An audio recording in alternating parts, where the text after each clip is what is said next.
We live in an amazing universe. Have you ever wondered why it exists? Why does anything at all exist? Gottfried Leibniz wrote, "The first question which should rightly be asked is, why is there something rather than nothing?" He came to the conclusion that the explanation is found in God. But is this reasonable? Everything that exists has an explanation of its existence. If the universe has an explanation of its existence, that explanation is God. The universe exists. From these, it follows logically that the explanation of the universe's existence is God. The logic of this argument is airtight. If the three premises are true, the conclusion is unavoidable. But are they more plausibly true than false? The third premise is undeniable for anyone seeking truth. But what about the first premise? Why not say, the universe is just there, and that's all? No explanation needed. End of discussion. Well, imagine you and a friend are hiking in the woods and come across a shiny sphere lying on the ground. You would, naturally, wonder how it came to be there. And you'd think it odd if your friend said, "There's no reason or explanation for it. Stop wondering. It just is." And if the ball were larger, it would still require an explanation. In fact, if the ball were the size of the universe, the change in its size wouldn't remove the need for an explanation.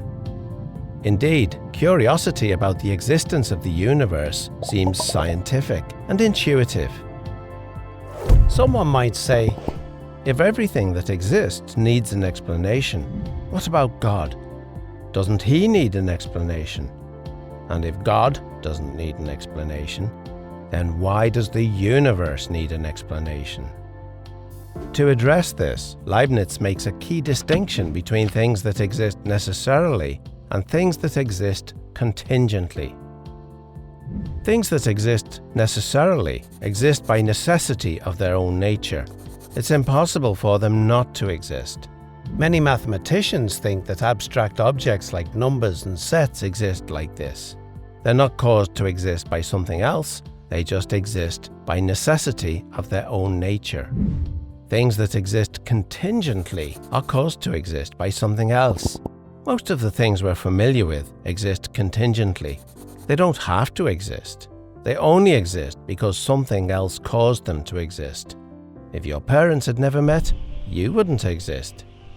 There's no reason to think the world around us had to exist.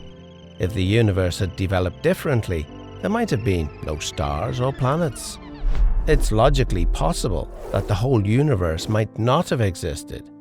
It doesn't exist necessarily, it exists contingently.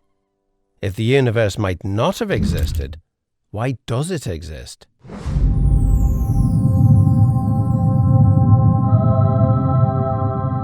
The only adequate explanation for the existence of a contingent universe is that its existence rests on a non-contingent being, something that cannot not exist because of the necessity of its own nature. It would exist no matter what. So, everything that exists has an explanation of its existence, either in the necessity of its own nature or in an external cause. But what about our second premise? Is it reasonable to call the explanation of the universe God? Well, what is the universe?